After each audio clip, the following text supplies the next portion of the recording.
Welcome back to the Energy Game Changers Conference 2020. My name is Kristin and I'm the moderator and host for the day. We have reached the second half of today's conference, which is a panel. A panel consisting of 4 different university representatives talking about the SMAGRINET Project and also looking at the several issues and problems that were already discussed in the first half of today. So we're looking at energy transition, smart grids, workforce, consumers, and everything that goes in the equation. In the next hour and a half, I have the pleasure of introducing the panelists of today's panel. So firstly, we have Kai Strunz.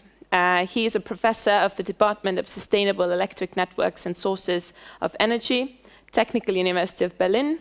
He's also a guest professor at the Chinese Academy of Science, Beijing, and the secretary of the IEEE Power and Energy Society Committee on Energy Development and Power Generation.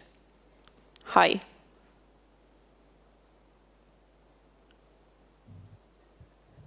Can we check the way that we can hear you? Can you please say again, hi? Yes, thank you very much for the introduction. Hello.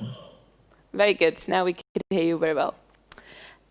In addition to Mr. Strunz, we also have Saulius Gucius, who is a professor and the head of Electric Power Systems Department at Kaunas University of Technology and an operational expert at MTTP at UAB Modisa and a member of several expert groups. Hello.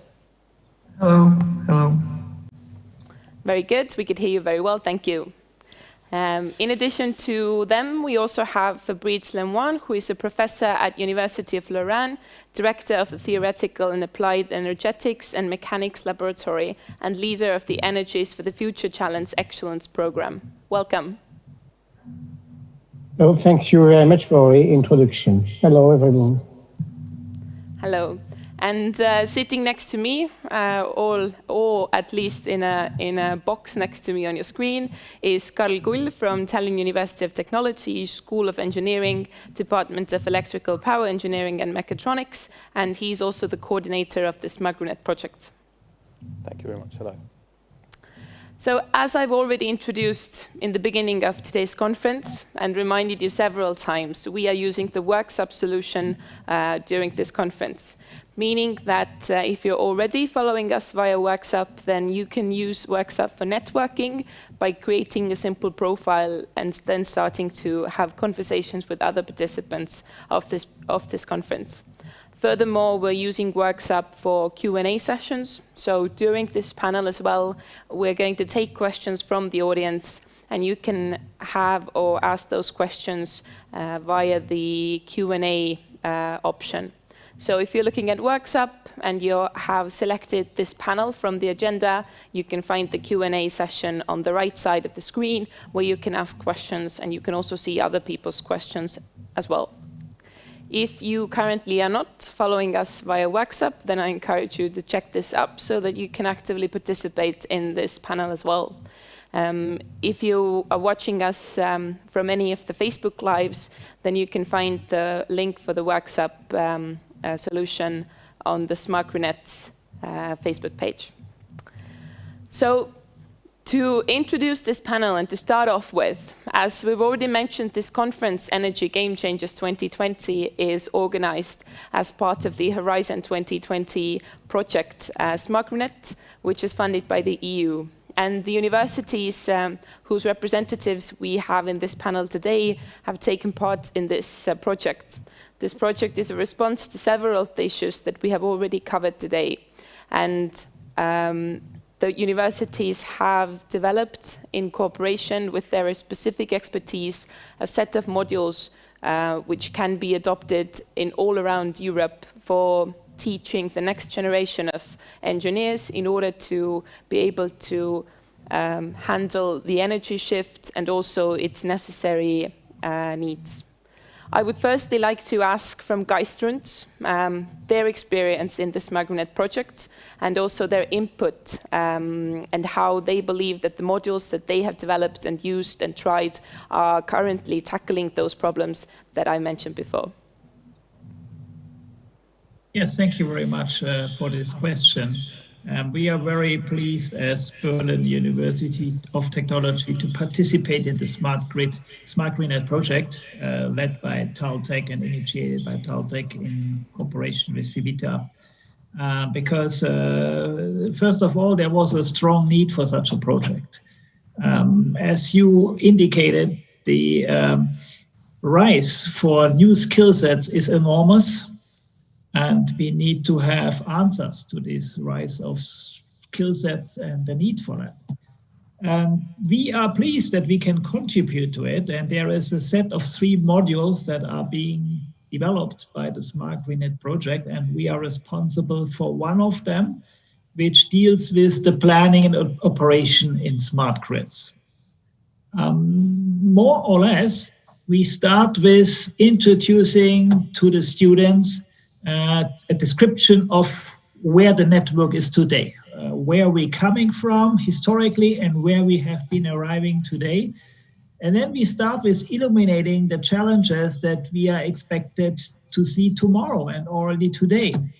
To be more precisely, the massive integration of renewables, the large-scale integration of electric vehicles that will be coming up. Many European countries are very ambitious in both enhancing the share of renewables and the electric vehicles. We see new records going on and new ambitions, and all will need to channel into a 100% CO2-free power system. And I think this is starting with motivation. It's well understood by the student body and by everybody else who is interested in participate. And based on that motivational context, the students see that they need to get basic knowledge first to understand that. Okay, I mean, there are key characteristics of a network were, for example, the power flow problem. Okay, these are basically equations, but those equations have been valid in the past. They will be valid in the future, and they need to be understood.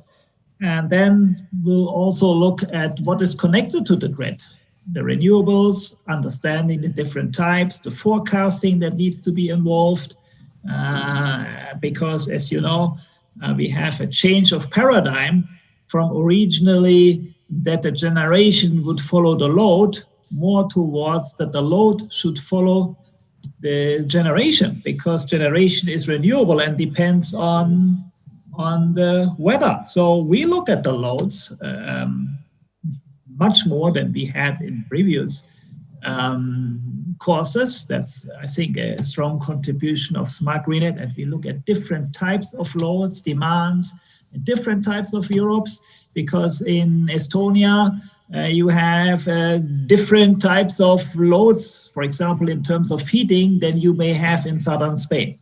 So we need to understand that there are regional differences in the types of loads, as if they are also for renewables. And we look into new types of loads like electric vehicles that can at the same time be not only loads in terms of a burden, they can be representing also resources. So this is the context, and then we'll look into multi-energy systems, demand-side management. So we're building now also towards the control systems and the IT, which is, by the way, one of the highlights also of the neighboring modules, which will be interconnect, virtual power plant, power quality. So basically, everything we put in what we believe, together with our partners from the SMAGRINET project, what is needed to address the issues of planning and operation in smart grids. I say maybe 2 words or 3 to your second part of the question, what our experience is, briefly. Maybe I follow up on that later. Yes, we have taught that module now twice. Once in January, together with University of Ljubljana at TU Berlin. At that time, there was not the coronavirus alert yet, so we had the students in front of us. We had lecturers from Ljubljana in Berlin. And that was a very nice exchange, and we learned from each other. And now we had a second round online, with online streaming, but also interactively in September, virtually, let's say in Ljubljana. So we returned the visit also only online, and the impression so far is, I would say, very good. And I look forward to see what my colleagues think about it. Thank you, Professor. We move on to Professor Gucius for the same question. Your experiences, your motives behind them. Thank you, Professor, for very interesting introduction about the challenges of the modern power system. And of course, thank you for the question. And we were also obligated to develop models, and we focus more on the future technologies. So we take big efforts to develop the model of artificial intelligence in the modern energy systems. And it's quite challenging to develop such models because, as Professor has mentioned, exists two challenges. First of all, we understand that the future of the energy system is based on the renewables and of active participation of the consumers in energy market, and based on new technologies for diagnostics and for control and management of energy system. But of course, when you're starting to play with the new technologies, it's very dangerous to forget the basic physics principles of the energy systems. So you should understand that the energy system is continuously operating in the system, and we can switch it off and then change everything and switch it on. So it's a challenging process, and you should understand when we making changes in energy system, we should avoid situations such as blackouts and other dangerous things, and we should understand that all changes can come to the system very smoothly, and integration of the new technologies is time-taking, it's long-lasting process. So when we try to make this our model which concentrate on the artificial intelligence integration, we understand all these things and try to make it consistent with the current situation and try to smoothly introduce the future of the energy system.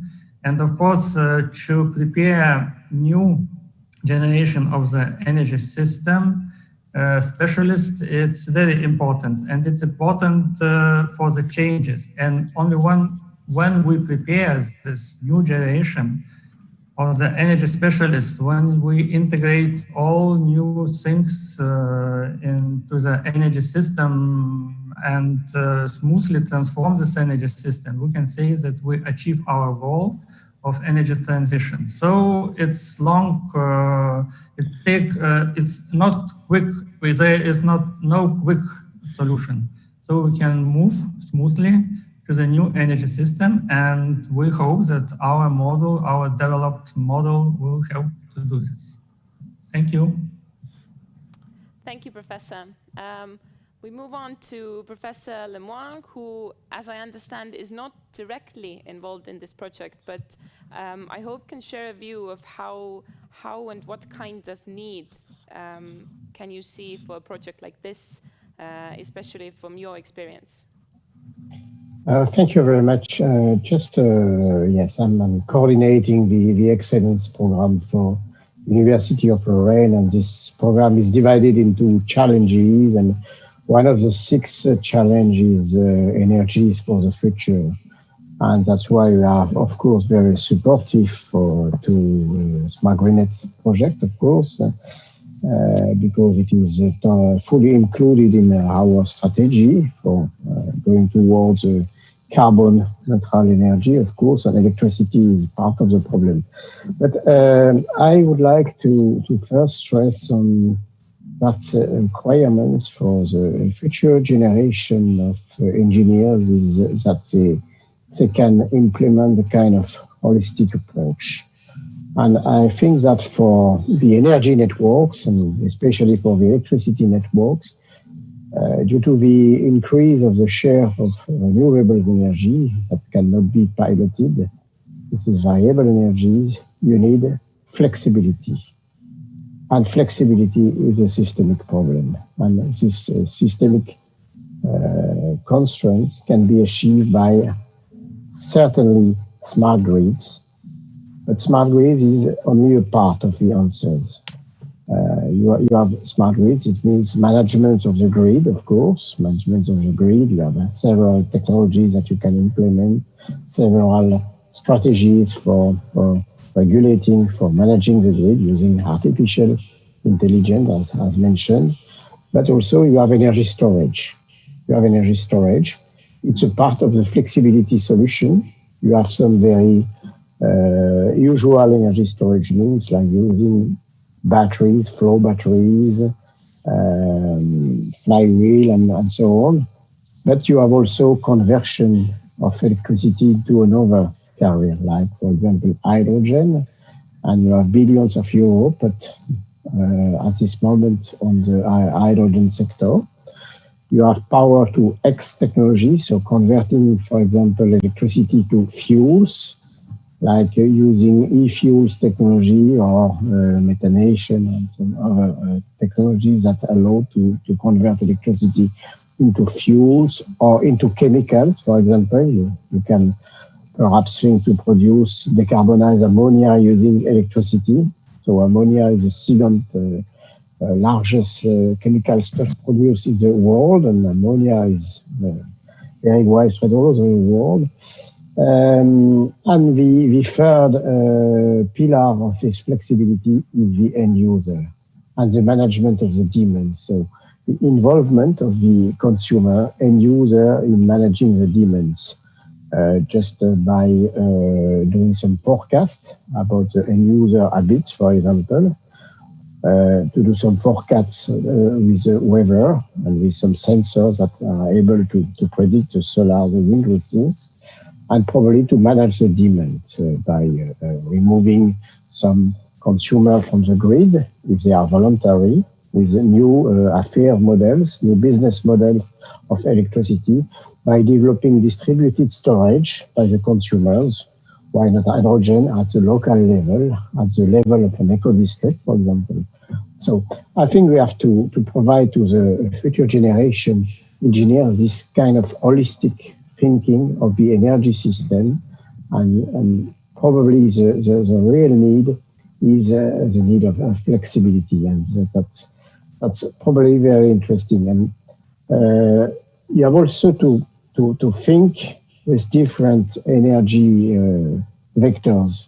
You have to play with these different energy vectors and networks, to play with electricity networks, smart electricity networks, but also smart heat networks, and to think about the conversion means between electricity and heat, like heat pumps. It's very efficient. It allows to recover the Carnot loss that you have in the power plant, for example. So you can convert electricity into heat, and reversely, you can think to hydrogen and to other energy carriers. So that's very important to provide to the engineers and even the technicians this holistic way of thinking. Thank you, Professor. Moving on to Karl, next to me here. You as the coordinator of this project and listening to the other professors and their experiences and expectations for projects like these, how do you conclude the project that you're having at the moment? To conclude something, we have to start from somewhere. Coordination in itself is a bit overrated. I mean, the biggest biggest thing that we have is the context of the material which we have. And that has come from the teams who Professor Geistrons runs, the teams that Professor Saulius Kutsis runs. We haven't mentioned that much about the Technical University of Ljubljana, which is run by Professor Blačić. And then we go to Technical University of Dresden. And then we go to the team at the University of Lorraine, starting from Associate Professor Kevin Berger, Laurent Dupont, and Alex Gabriel, and everybody in this team who has put together this information. And now go back to the start. The origins of this idea is that when we work with industry all the time, as universities, we provide research and development for their technologies, for their grid planning. We provide consultation to governments of our own countries, basically. If we have some kind of a agenda on the table regarding this energy type, or what are we going to do with the energy transition, thankfully they turn to us and ask, what do you think about this? And when we worked, and we do a lot of reteaching to the industry as well. They want schooling or these short-term programs. And we started talking about, let's take the winter package, the European Union winter package, about decarbonization of the grid itself. And we went to engineers working in the industry. And they said, why are we talking about the decarbonization of the grid? The grid itself doesn't produce anything. It only transports electricity. So why are we talking about this? And then we understood that, okay, there's a link missing here. There's a link missing between the expectations of what's to come, what is available, and what the people, the society, and engineers here form up the society as well. So we understood that this, again, we say that the Green Deal is an interdisciplinary challenge. Energy, society, and technology itself, and we have to bring it together. And that's what the brilliant team of SMAGRINET has done. We have had our challenges, time-wise, and finding the right information, and Professor Geistrons' team, and with Justina Mikalek, they started bringing together the material. At the same time, TU Dresden started pooling the needs with our partners to ask industry, what do you think about this? What do you think about this here? Do you see this as a possibility? And they asked the same thing from various stakeholders, from the public, from the general public, universities, and so on and so forth. And we took that information which they saw as challenges, and we met with information that should help them solve these problems, and that's what TU Berlin and Kaunas Technical University did. They put together the first initial modules, which we promised for the European Commission as well. We promised 3 modules, which would help transition the future workforce in the energy and in the public sector. So we did that. The future, or the next generation, is always easier to educate on new technologies, as evolution has showed. You take up and adapt to new situations. Now, the next challenge that went to the University of Lorraine was to take the same information which we had and repackage it in a form that we can provide them to the current workforce, the engineers, the public sector, and the general public as well, and create those packages. And we had to make 3 packages.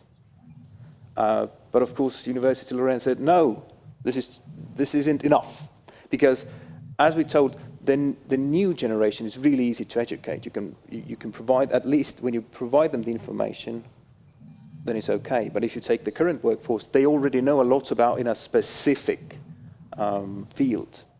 So giving high concentrations of technical planning to already existing planners who know Kirchhoff laws and the other laws of physics, maybe they don't need that much concentration on the technical side, but they do need the parts from policies and management side, and integrating the society as well, to explain why you are doing this, to explain the customers that they are working with, why you choose that technical solution, whereas 10 years ago you did not choose that.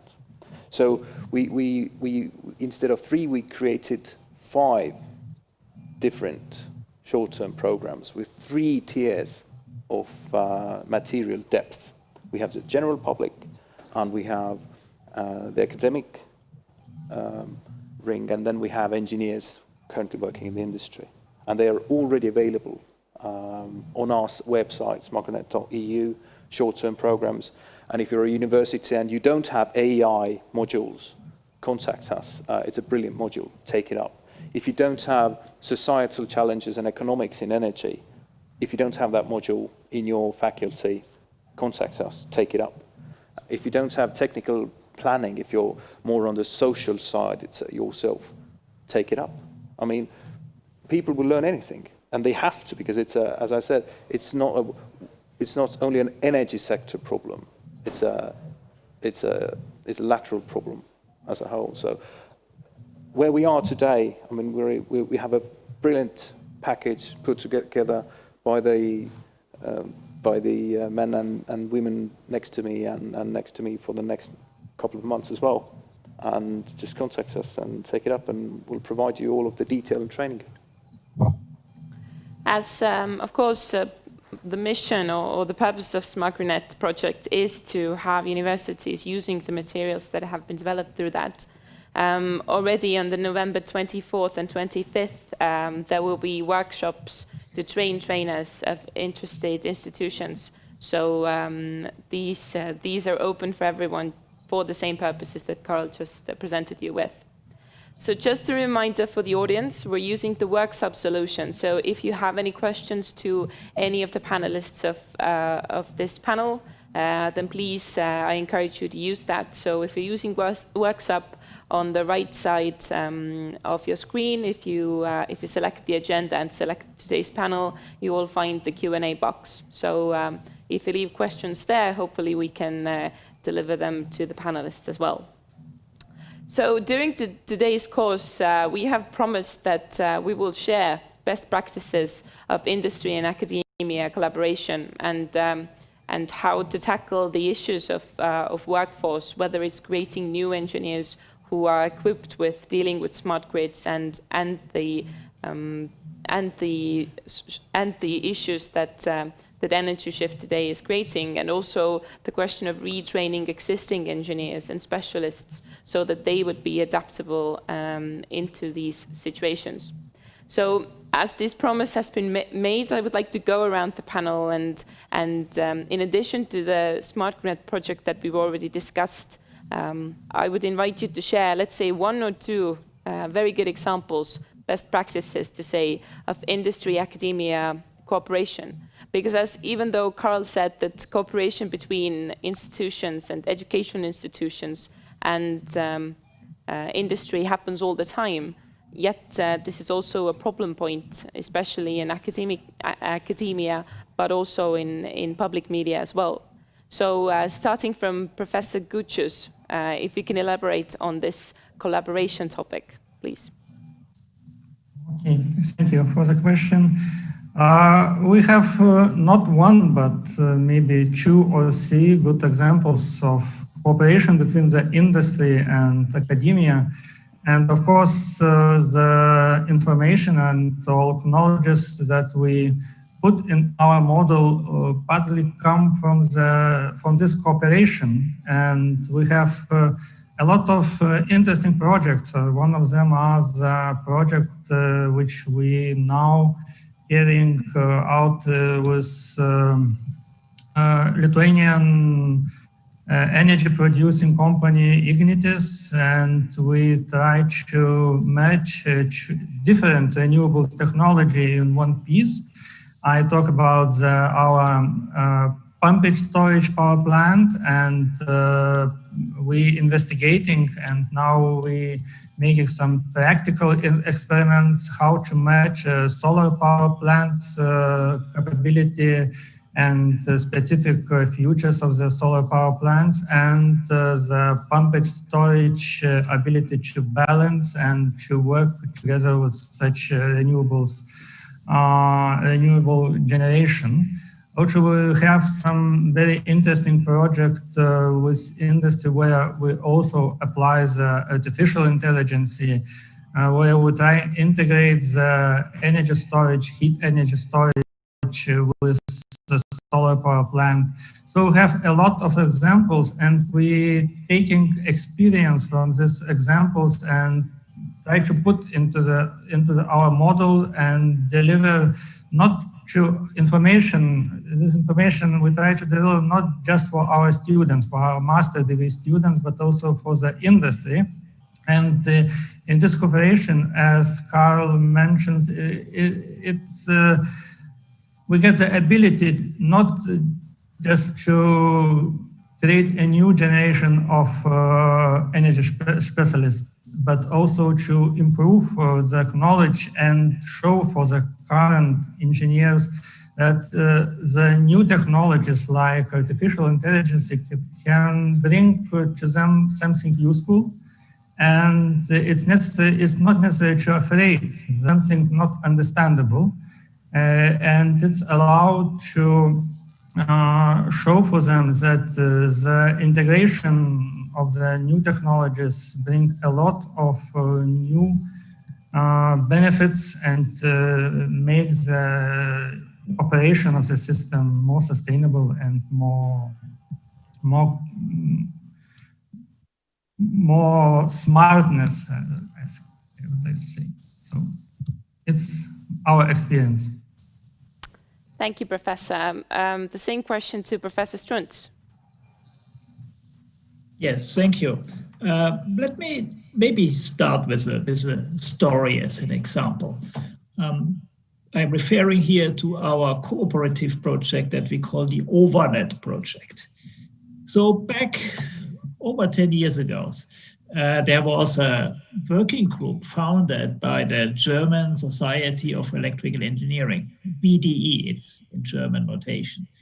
And a group came together of representatives from the transmission system operators. Each transmission system operator was represented.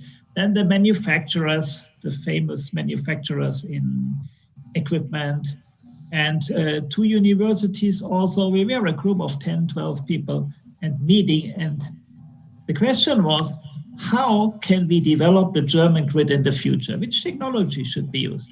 At that time, nobody was propagating HVDC. In fact, people were very reserved to it because the AC network was going pretty well. But there was another issue. There was a societal challenge to it because the rights of way. Somewhere, if you have the North Sea where you, in the Baltic Sea where you want to create offshore wind farms in big numbers, somewhere the lines have to go to travel towards the south.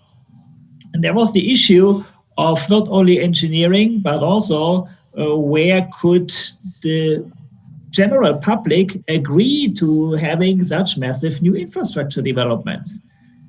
And more and more we came to the conclusion it should be via cables, okay, because underground cables would be more receptive. But if you go to underground cables, you need HVDC, okay, because of the question of reactive power. And then we thought further and say, okay, let's put the cables along the highways for the car, so they would not interrupt with other rights of ways. So through this group, we actually carefully thought about how could the grid be developed of the future, and university was involved, industry was involved, the association were involved, and after we wrote a report on that, we represented our result. That was basically the change of the public perception, and not by the public also, but also transmission system operators, that HVDC will be the solution. And based on that, we developed basically funded projects, okay, where university and industry developed that initial idea further in how to develop the grid of the future, how to gain public acceptance for that. and creating a team that even now 10 years later continues to develop these power grids of the future, and especially also how it should be done within Germany, while we also, of course, think carefully about how it integrates with the European network. I think it's a good example because PhD students participate in developing these techniques. The PhD students participate in the classes, they help running exercises and training sessions. Through the cooperation with the industry, so such a projects, we develop master theses together with them. And the students, they notice they are part of a big movement. It's not just, looking up in a textbook and learning something. They feel we are here creating the future, and it creates a different spirit. And it's something we address further here through SMAGRINET. So the industry university cooperation is essential, not only because of this interaction between, on the one hand, the practical knowledge of the industry and the academic and theoretical knowledge of the industry, which is a very great get-together, but also for workforce development. We can get higher interest from students if they note we work on relevant projects and very relevant topics. So this is one good example. Okay, I can add a second example, which I think is important for workforce development. In our impression, building laboratory for the teaching. So not only teaching basically through books, but try to get hands-on experience, at least through simulation. Better if we can also extend it towards experiments, and because people like if they feel that the power is flowing, if they hear a relay tripping and try to basically see equipment that's humming, we feel that gives somehow a real world touch. So if that is possible to develop something like that, and of course you will also need to have the interaction with industry to develop such labs to make it as realistic as possible. This are basically two examples of industry university cooperation that I have a high value of. So one's more the strategic side, the holistic side of the overall energy development, but then also more the concrete project lab development, more hands-on, is also much appreciated and helps in developing future workforce. Thank you, Professor. To add best practices, so for the viewers of this conference to take on with them, Professor Lemoine. Yes, I can give an overview, probably a bit of side from the context of the SMAGRINET Poland, but I'm also coordinating an Erasmus Mundus joint master degree related to decentralized smart energy systems. So the basic idea is to focus not on global grids like European size grids, but on microgrids and micro local grids that are mainly powered by renewables, such as wind energy, solar energy, and perhaps some hydro and perhaps some biomass, and to manage this network to satisfy the energy demand in terms of electricity, in terms of heat, with or without connections to the global grid. That's a basic idea. And to achieve this goal, of course, a very, very systemic, holistic approach is required. And for that purpose, we have implemented a kind of concept called the T-shaped profile for the skills. And of course, to implement this strategy, I will explain just a few moments after what the T-shaped profile is. We of course need cooperation with the industry. We have more 10 industrial partners in the Erasmus Mundus project, starting from large groups, so just energy producers, company, energy regulators, but also energy end users. For example, we have ArcelorMittal. ArcelorMittal is a very, very big energy consumer, and energy is a challenge. It is about 17% of the price of the steel is just energy. We have small companies and startups, so we cover all the kind of all the typology of the companies. So just to get more in depth about the T-shaped profile concept, we have core disciplines. So that's mainly engineering, and we combine for that mechanical engineering, electrical engineering, and chemical engineering, because we can play with different energy carriers, like gas carriers, for example, hydrogen, gas, electricity, of course, and also chemical vectors, and probably we can involve electrochemical conversions. So, and we have to add the vertical bar of the T-shaped profile, the horizontal bar, sorry, of the T-shaped profile. This horizontal bar is some complementary skills. They may be technical.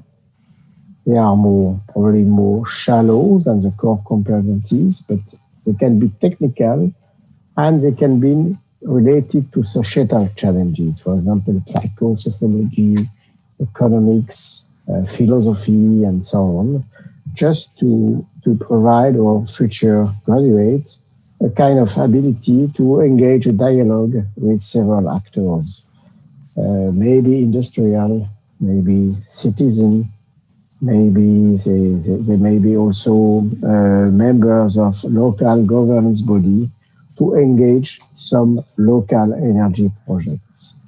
And for that, we need the contribution of the real-life world. And the real-life world is made on industrial partners, of course, and also members of local governance bodies. So just producer or conceptors of or designer of energy projects. So for that, we have implemented what we call a challenge-based module. So it involves several departments of university, electrical, mechanical, chemical engineering, together with an international teams and with the project promoter, for example, the industrial partner or the third-party partners, to propose a real-life topic.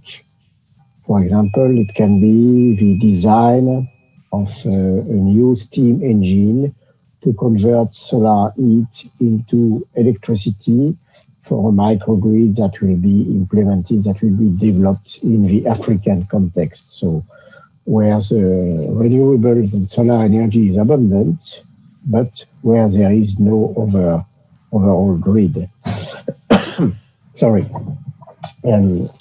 So just to give another example, our students will work with a research and development center in Morocco about solar energy integration in a microgrid of a village. That's a kind of demonstrator that is located in the desert of Morocco. So just the idea is to involve the industrial partners in some challenge. So students have to solve a kind of open problem with the guidance of professors, of academics, of course, but also with the guidance of the industrial or third-party partners. And that's probably a very rich way to learn. They, in fact, learn by doing. They conceptualize a problem, and they try to bring some solutions, and probably sometimes they give several competitive solutions, and they have to rank the solutions according different criteria, different objectives, which may be energy efficiency, which may be environmental impact, societal impact, and so on. I think it's a very, very positive experience of collaboration between university academics to provide skills to students. And also, they also gain in kind of transferable skills because they also acquire team working, collaborative decision making, and probably the ability to present results in a kind of synthetic report and presentation. That's very important skills for working in the industry after graduation. So that's probably one very positive experience we had in this Erasmus Mundus Master. Thank you, Professor.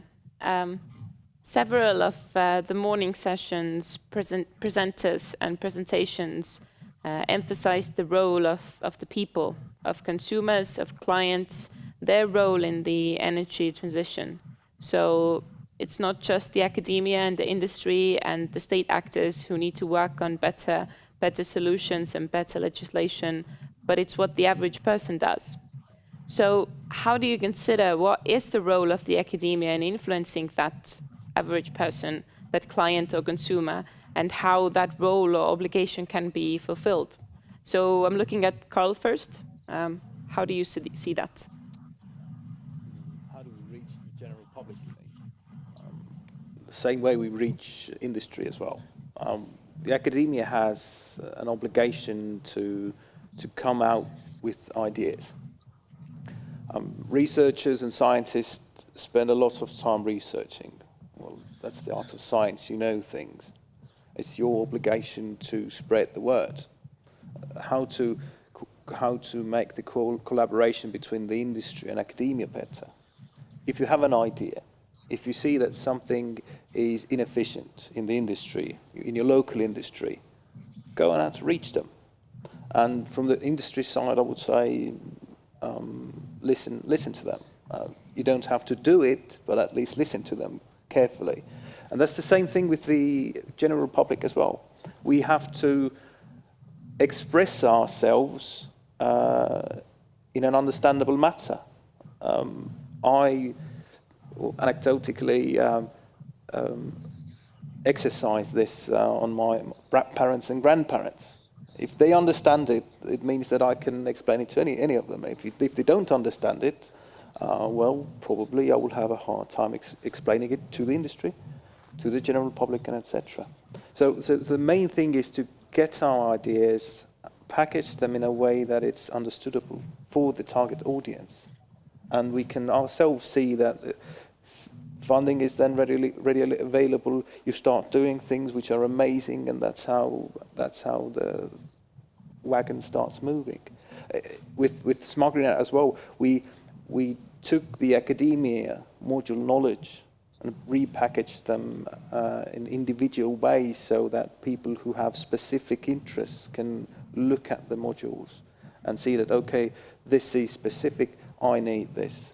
Whereas if you're a grid planner in the industry and you know how to plan grids, but you would like to know about the technical composition beyond the grid, which you have to take into account, then you don't need those two together. You just only need the one part. So you have to package them in a way that you can reach your target audience. So there's a lot to be done on the academia side as well. Thank you, Carl. Professor Struntz, what is your experience with the general public?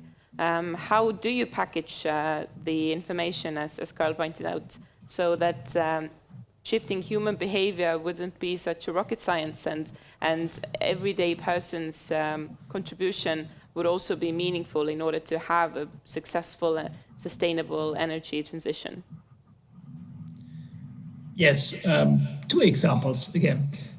First, in one of the cooperative projects that I mentioned earlier, not the one on the HVDC, but we have another one related to multi-energy systems in a quarter here in Berlin. We developed an app, so an app for a smartphone, basically, which I don't have at hand now. Usually I have always a smartphone with me. I put it away for the sake of the panel, but usually I could show it, and there's a little app and it can be downloaded in the typical store. Smart.grid is the name, and it's a playful way to have a first encounter with the smart grid, basically.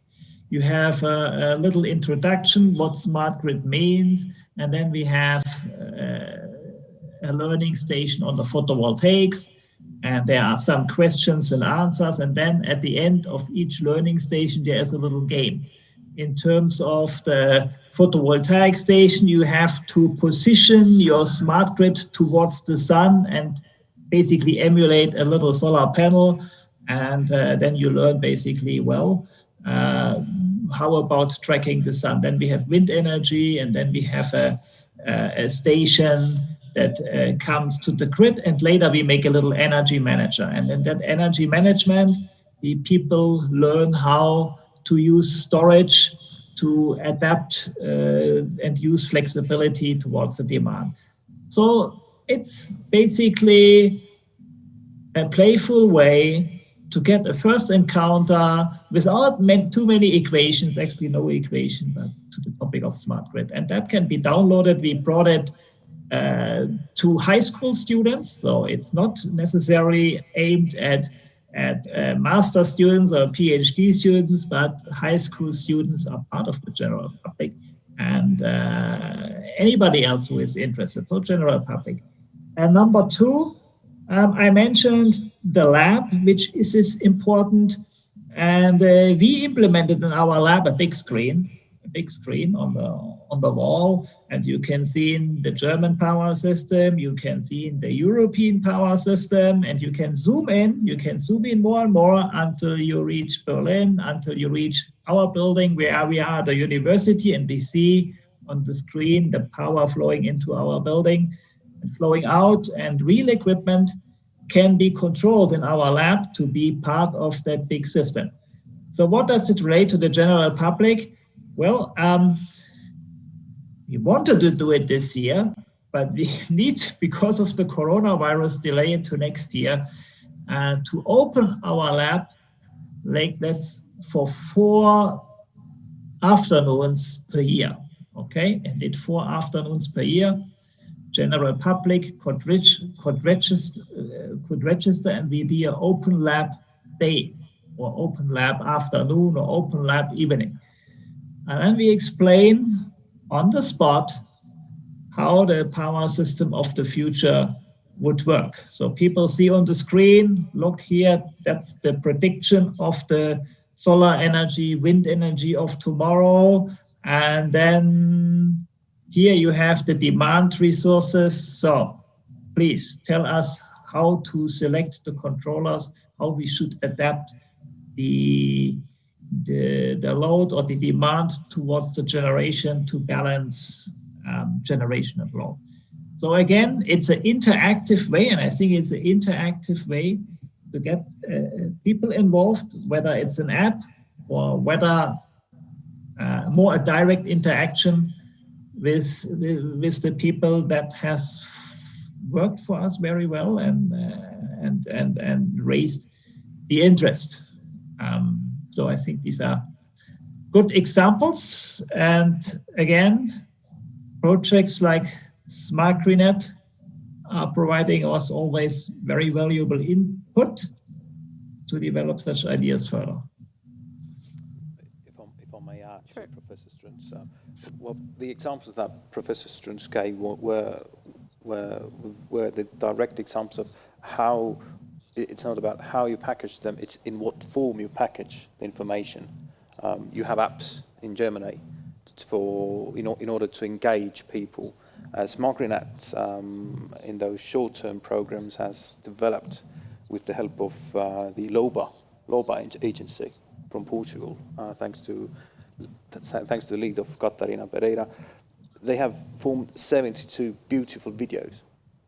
It's rather hard to explain how a PV panel works. You know, the valence electron is pushed out by the photon and so on and so forth, and it's rather hard. But if they visually can see something that they learned in 7th grade chemistry class, it's like, okay, it's not that clever I know how it works. It's not that clever for me anymore. It's knowledge that I now understand. And it's very important how or in what form you package the information. So those videos, we have gotten a lot of good feedback on that as well, especially from the general public, that these are easy to understand, easy to absorb information. Thank you for this input. I would just like to remind the audience watching us today that you are able to ask questions if you choose to, or if you are interested. You just need to use the WorkSAP solution, and on the right side, when you click on the panel on the agenda, you will find the question box. So we can deliver these questions to the panel if you choose to have any. Just a quick question to Professor Gucius and Professor Lewan, the same one about getting general public interested and getting the message across that you need to change your behavior as well. And it's not just something that's above your head, but it actually is small things that you do on a daily basis. Any practices you can share, perhaps Professor Lewan? Sorry, Professor, I don't think we can hear you. Muted. Yes, I'm muted, sorry. Yes. Just, yes, it's a best practice I can share from the University of Lorraine. It's probably, on the academic point of view, the involvement of the social science in the energy challenge. I think it's a really important thing, because the social sciences have the ability, the methodology, the conceptual tools to understand society and to explain how society reflects on how society works and how society can accept and can move forward with new technologies and smart grid, with smart monitoring, demand side management are new technologies that are probably more difficultly acceptable than expected. And of course, we need to have the expertise of these social science and humanities science to understand it. So just first, I think that the education of the youngest is very important. When I say the youngest, I don't speak about students, but I speak also about pupils from primary and secondary schools. And for that, we have to train the teachers to insert or to have in their courses, in their learnings, some tips about what the energy transition is and what the energy shift is.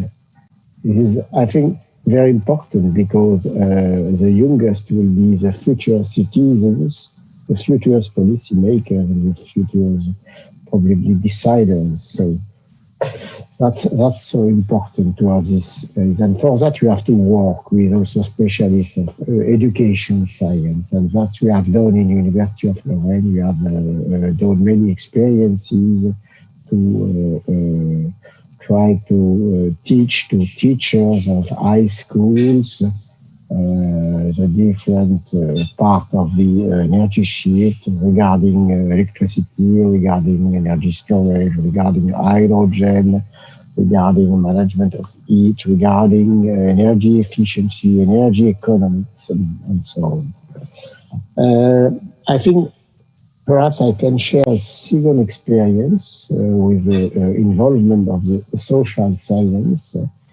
So we have supported some research project concerning behavioral economy. So behavioral economy is a kind of cross-cutting between behavioral science and social psychology and economics. So just to evaluate by means of a very large and very comprehensive survey how the population reacts when you propose them incentives to change their technology or to change such a behavior.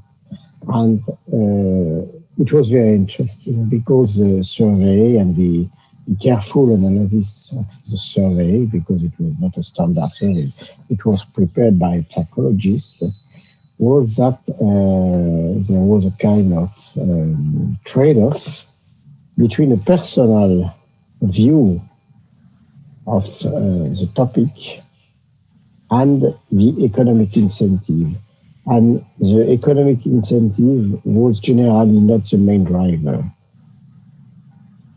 as for some other issues. But that was very interesting to see how to integrate both and to complement both economic incentive to change the behavior. For example, if you pay the service for going out the network for a moment to save and to gain flexibility, so you can pay the service, but that's not the only driver.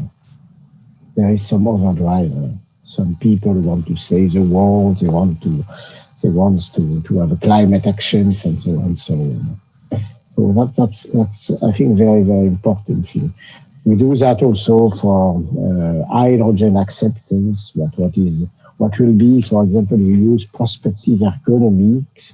So prospective ergonomics is a science that anticipates the future needs of the consumers. So instead of having a technology and pushing forward the technology within the population, so just having a techno-push approach, you have a kind of anticipation of the future needs, a kind of need seekers approach, and to develop the proper technologies that can be directly accepted by the population, understood by the population. That's probably the huge contribution that can make the social sciences in working for the energy paradigm shift. Thank you, Professor. We move on to Professor Gudjus. Any more examples, practices you can share? Okay, very briefly. All of us understand that the consumer is the most important part of energy system. And of course, other thing is that university, one of the duty of the university is to show for the society the bright future and to show the way how to get it. When we're developing our project, we try to achieve several goals, but one of them is to show for the society that things that university develops, it's useful for them. And if society not accept all new things, it's the developing of new things, the new generation technologies, for example, DSR or other smart things, it will be just a waste of time. So why we're talking about the necessity to cooperation between the engineer and social science specialist and integration of the different specialists in the project allowed to make this project useful for the society. And for example, when we developed our heating system, which use thermal storage for heat of our university buildings, we met not only the technical challenges, also we met challenges of acceptance. And we understand that it's very important to show for the society that new technology can be useful in different way. And now we're putting a lot of efforts to show that, for example, our new heating system can be used not just for university purposes, but also for the purposes of industrial buildings or for the office or for the small houses. And we put information and trying to spread information, not only using the internet, but also media and so on and so on. So we understand that the success, if you plan to make our energy transition very smoothly, we should understand that involvement of the consumers is very important, and understanding from the consumer side is very important for the future energy system. Thank you. So this conference has focused a lot about different perspectives. We started with the industry perspective, spoke about the society and the consumer, which we covered in this panel as well. Spoken about sustainability, the view of the future. And a lot of it has focused on academia and industry collaboration. Yet there is also another stakeholder, which are the decision makers. Institutions that influence the ways the funding is provided and the ways the public is also educated. So what do you think, what are the specific things that the academia needs from decision makers and governments and the EU, for example, in order to grant the shift that we're all looking for a sustainable energy future? So perhaps Professor Strantz, you can start. Yes, I mentioned a couple of times in previous examples the importance of the cooperative projects. And of course, it goes both ways. I mean, when we receive support to do projects like SMAGRINET, for example, we go and make a proposal, and the outcome may not be fully clear, because that's part of the research. So there are some open issues, and it was similar in SMAGRINET. We come together with a vision, but this vision adapted along the way.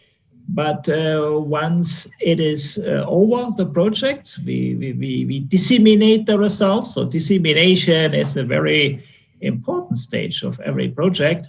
And then we channel basically those results back, to decision makers will be available. And that is again what was the subject of some of the former questions, preparing the material in a way that it is accessible, understandable to different audience types. Not every decision maker is, an in-depth scientist that understands all the details of the power system by itself. But many decision makers rely that the information is prepared in a way that it is, understandable.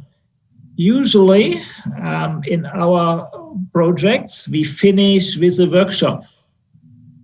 Actually, we are doing basically a sort of a workshop right now, because we're disseminating results on the SMAGRINET project, or we at least discuss the progress. So that's also what we do in other projects, and I think it is a very valuable stage, which goes both ways. Okay, I mean, we have a panel discussion now. It's not just giving presentations, but getting back information from the audience. And the audience can also include decision makers, because maybe they get inputs on how to deal with such projects in the future. So coming to the essence, workshops of projects, final workshops, are a good way of getting together different stakeholders, including decision makers, to be on board, experience the results, getting the opportunity to talk to the investigators, which is sometimes a little bit more accessible than trying to read the reports. Being interactive, showing demos, and having the opportunity to interact with other participants is something that is very important to get these stakeholders involved. And we need to, in these projects, we need to make room for them. So sometimes, we are very busy, and we may think, okay, we can delay the dissemination, but we should not do that. We should put the dissemination as part of our schedule. and stick to this, because dissemination, including the discussion with the decision makers, I think is very, very important and will help both sides. Thank you. Definitely getting the decision makers on board and understanding what the academia and industry are doing together is a necessary step. Professor Lemon, what else? What else does the academia need from the decision makers? After getting them on board, what do we expect from them? Just I have a first message for a decision maker. So, in first, they have to trust on science and technology and science, maybe engineering, physics science, physical science, but also social science. So, decision maker have to trust in science. But reversely, from the academic point of view, we have a kind of mission. We have the mission to also educate the decision makers and the policy makers, to render accessible research results, to make it understandable, and to, very important, to be able to evaluate impact on several objectives. For example, to evaluate clearly what is the societal impact of such a new technology, what is the environmental impact, the environmental gain, for example, the CO2, the greenhouse gases emission, on the environmental impact, on other related impacts. For example, from the scarcity of the resources. Just an example, if you develop massive electrification, and if electricity is decarbonized, of course, you will win in terms of greenhouse gases emissions, but perhaps you will mobilize some scarce resource like copper, or more scarce resource like rare earths, platinum, and lithium, and I don't know, cobalt. So just scientists, together with a policymaker, have to evaluate the impact, and scientists have to be conscious that the evaluation of the impact of the research and technologies they provide is a very important step. Just yes, to help in the decision making and policy making. So that's probably one of the most important points. And just to be conscious that there is ever a winning sector. So, for example, you import the CO2, and there is ever a sector that will lose something. Perhaps the scarcity of the resource and the way how the resources are exploited. For example, if you take cobalt is necessary for the development of lithium-ion batteries.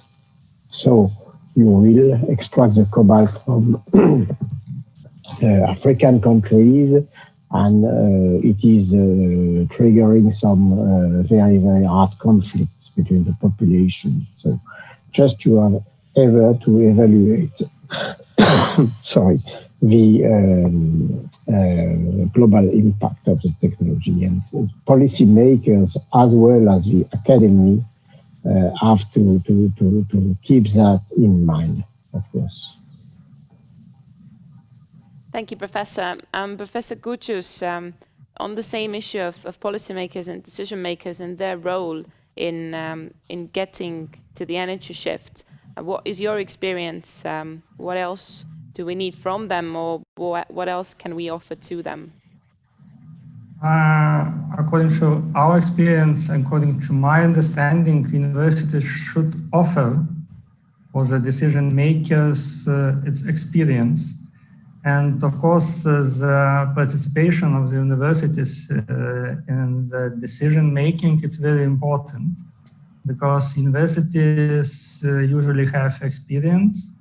University usually discuss with different part of the society, And of course, universities can make a good advice for the decision making. And according to my experience, universities should be very active, especially in the crucial moments. And now we have moments of the energy transition, so we should be very active, because the duty of university is to guarantee that the decision makers will make correct and right decision, and universities can stay somewhere apart from this process. So the duties of the university is to actively participate in the decision-making process and to advise decision makers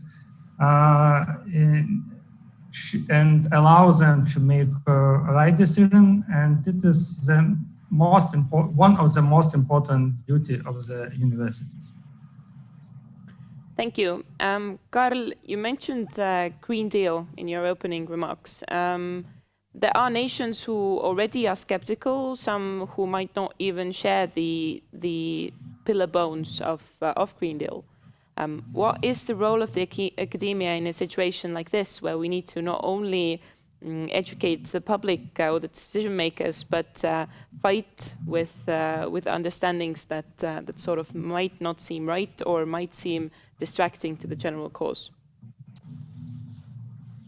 As I said, the key responsibility that universities have is that they have to provide the information in a well-packaged manner.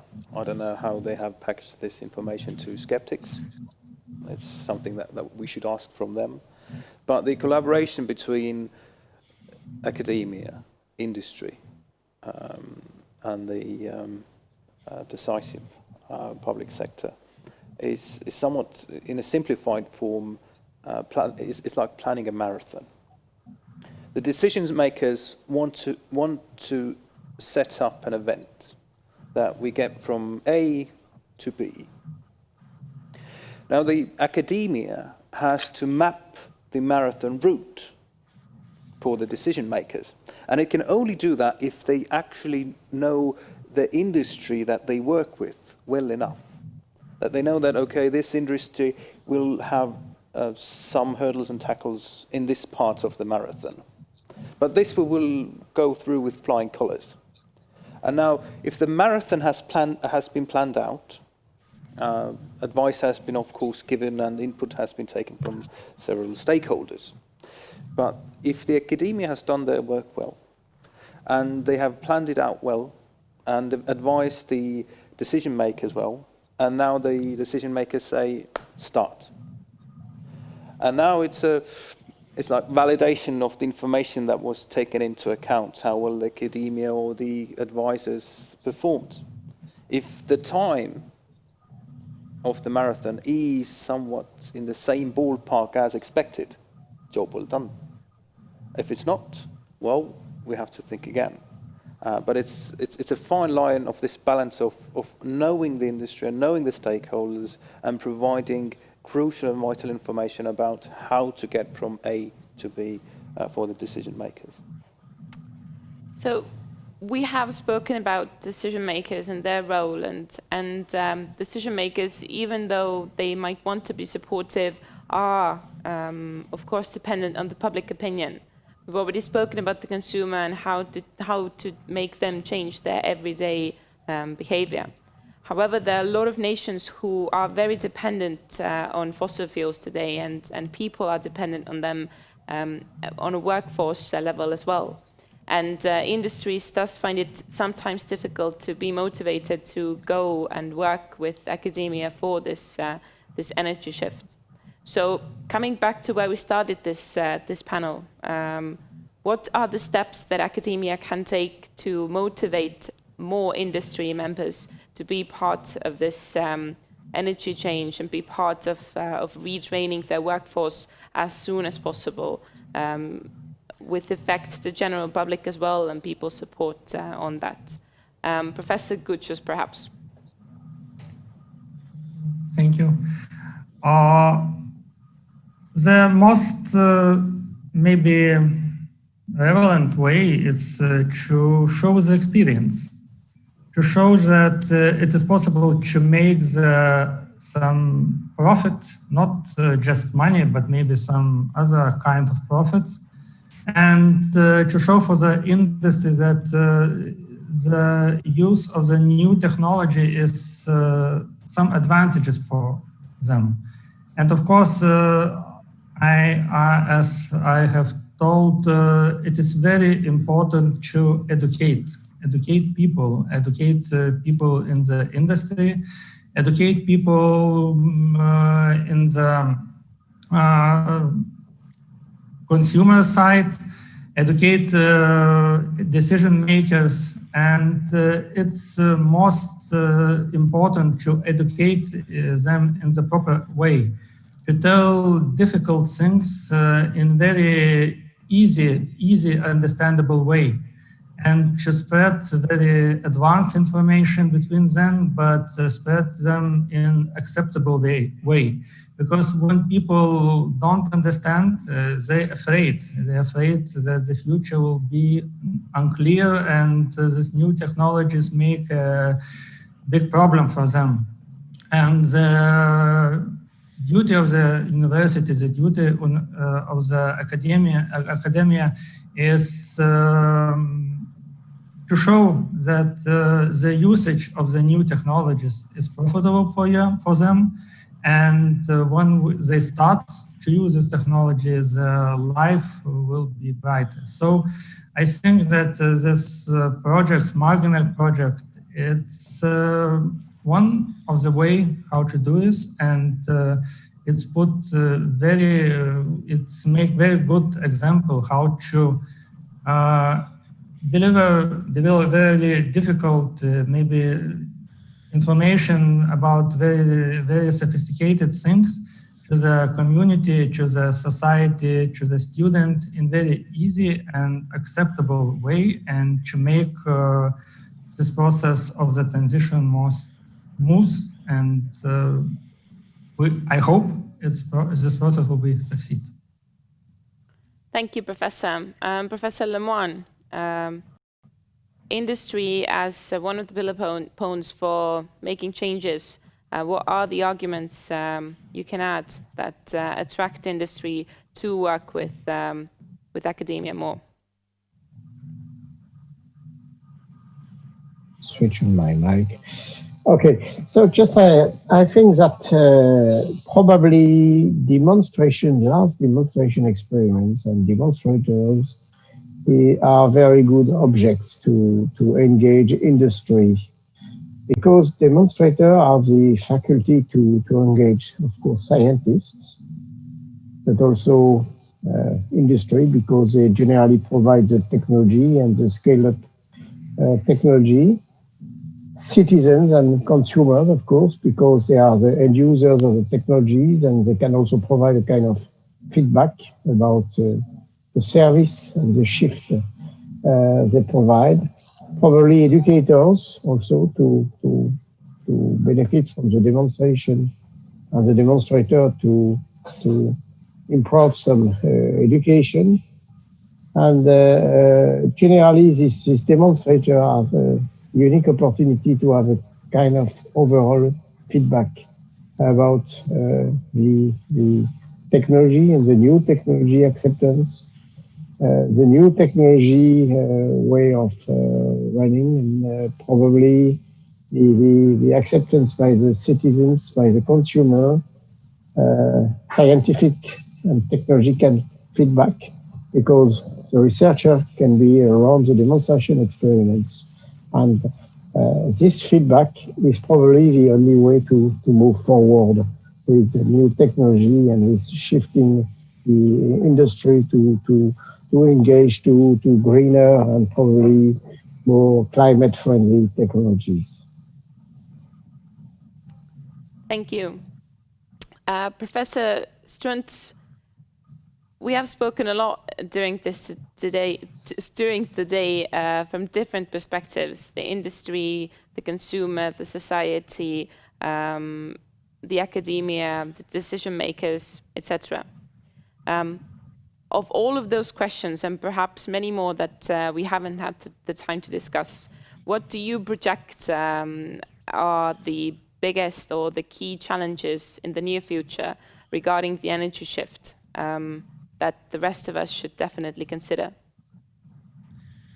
Yeah, I think the key issue is a very intelligent and intelligent in the way of selecting the right path, integration of the whole energy system. And not only the energy system by itself, it has strong links, for example, to the transportation system. So we need to develop a pathway for the future. And they may be different for different countries, okay? So we can develop pathways also in terms of scenarios, depending on where you have a starting point. I think it is more or less a general understanding that by the years in somewhere between 2040, 2050, we want to be basically having a climate-friendly system in place that is CO2 neutral. And well, there are, you know, the measures that can be well considered by demonstration projects that are very useful. For example, let's say supermarkets get involved in participating in the smart grid by doing demand response via their refrigerators, their cooling systems. Okay, can be a good example, but that's, you know, one element to it. Or we can tell delivery trucks to go electrical, okay, because delivery trucks are something that are urgently needed in our new internet economy, but you know, how we can get them electrical and how we find solutions for them to get environmentally friendly. Maybe we should use swapping batteries, or as an example, okay? And then these are all elements, but how to tie them together to a systemic way, how to upscale them so that we can find a good pathway. I think this is something where we as universities that are strong in taking the holistic viewpoint can assist them in putting all the elements together. And that's on one hand, that's important for research, but on the other hand, and that's particular to the university, also for education. Because as opposed to maybe another research institute or an industrial entity, we have the dual role, the universities, the role of research and also education. So we have the students, we have the PhDs, the research assistants as investigators. And this is, I think, unique. And somehow it is a challenge because we educate them and then they do the research. And then when they reach their best level, they usually leave the universities and move on. And we educate the next generation. So I think, in a nutshell, it is the systemic viewpoint that where the universities are distinguished, both from the connection of research and education, educating the workforce, but also in putting the bits and pieces together to a strategy. And I can only again and again stress the importance to participate in European initiatives like the ones like SMAGRINET, because it's so valuable to have these kind of exchanges now with members from Kaunas, from Nancy in France, or from Tallinn. So different areas in Europe, little bit different situations, but overall common goals. And this is something which I think we should preserve, this opportunity to work together on a European scale. And that's also, I think, where we can make a difference from the systemic viewpoint. Thank you, Professor. To conclude this panel, Karl, what is next? The SMAGRINET project is still working towards the modules, taking into account everything from the panel and especially Professor Strunt's last remarks. What is next? Next is the spread of information that we have, the information packages for universities and for the general public and for the engineers. I mean, the energy transition is an idea, but it has a physical form as well. We have to, well, Professor Strunt mentioned energy demand side management by big companies and supermarkets. But how can you get the information about the idea of the Green Deal and the energy transition to my grandparents, or at least to my parents? So it's a question of getting the information out. As an individual, you might think this doesn't concern me. Well, it does concern you, and it's 1/3 of the consumption is almost by households. If you change out your light bulb, you might think that, oh, it doesn't matter too much. But even as we are sitting here with 45 light bulbs, which used to be probably 40 watts a bulb, and now they're probably 15, we've saved up about 1,600 watts of power. I mean, if you take 1 million people changing their light bulbs every 5 years, I mean, we reduce the amount of electricity bought from the grid more than we maybe save by setting up a few PVs. A transition means that, at least in the former transitions, we used to walk, then we transitioned and started riding horses, and then we started driving cars. In 1921, the mass production started in Europe, in Citroën. People, when they bought a car during this transition from horse to car, people, when they bought a car, they got a manual on how to maintenance their car. And we have to have this manual for this transition as well. We have to have this manual on how to do this transition before it becomes, how should I put it? Before it becomes something we take for granted. So that's what we are doing. We are providing, SMAGRINET, thanks to the European Commission, is providing a manual for this transition. So that's next. Thank you. I would like to thank all of the panelists, Professor Kutius, Professor Lemoine, Professor Strunt, for finding the time and contributing to this panel on this topic that concerns every one of us, regardless of what is our position or background. So thank you for joining us. Thank you. This concludes our agenda for today's conference. Karl, people who have followed us the whole day, what would you like to tell them? What do you want them to take with them from this day? To take up the knowledge. But basically that's it. Take up the knowledge. You'll save money for yourself, for your company, for the society. You reduce CO2 as well. No doubt about it. It's just a bit of effort that we have to do within this transition that we have. That's all I'm asking for, and that's all we can actually ask for. And get into contact with you about the modules. Absolutely. If you're an academia representative, contact us. We have the teachers program. So if you have faculty members who don't have a specific subject with which they teach, or they don't have the material to teach, then we will provide it to you. Easy to take up.